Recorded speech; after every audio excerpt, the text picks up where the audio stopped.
This is part 3 for Chapter 6. When thinking about how to make an effective presentation, first of all, insist on confidentiality. You also want to use proper grammar. Limit the presentation to a reasonable length. Go for an attractive, professional appearance. Provide solid evidence for any claims you make. Describe the product in lay terms. Emphasize the qualifications of the management team. Also, make sure you analyze the market thoroughly. Include financial statements that are neither overly detailed nor incomplete, and don't hide any weaknesses. You want to be the one to identify potential fatal flaws and address them. Let's look at how to effectively present the business plan to investors. When thinking about attracting investors, a business plan must be an effective marketing document that quickly captures investors' interest. When making your presentation, it's important to try and understand the investor's perspective. Entrepreneurs are optimistic. Investors, however, are skeptics.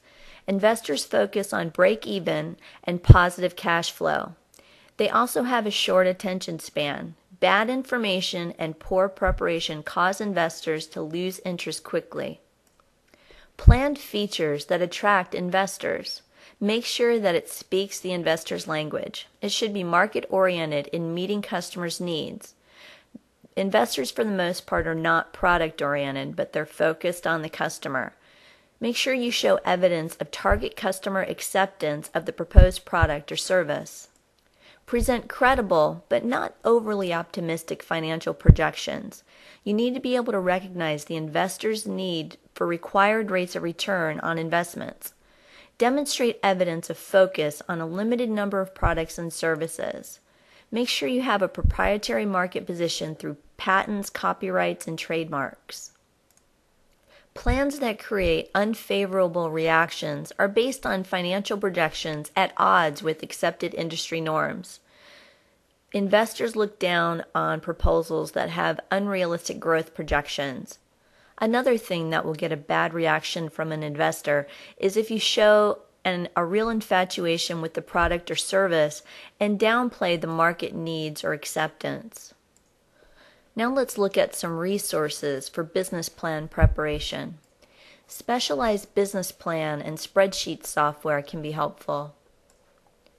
You may also want to seek out professional assistance from accountants, marketing specialists, attorneys, investment bankers, and financial intermediaries. The Small Business Development Center can help you. There are incubator organizations that may be able to offer their assistance. There are also regional and local economic development offices, the Special Corps of Retired Executives, and then Fast Track Entrepreneurial Training Program. There's also various organizations available online that can help. Here are some mistakes you really want to avoid when preparing a business plan.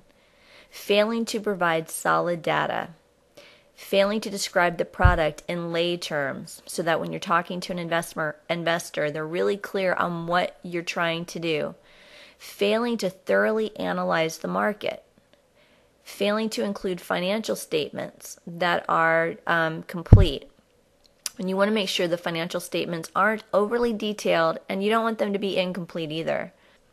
Another thing entrepreneurs do when presenting their plan is they hide their weaknesses.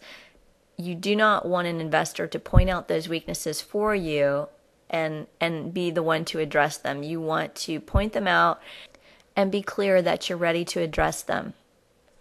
Other mistakes to avoid are overlooking any fatal flaws. You also want to make sure you don't use bad grammar and don't make the overall plan too long. Most investors really don't want to spend more than a few minutes sometimes listening to your plan. They want to know in the first 5 minutes exactly what it is you're planning to do.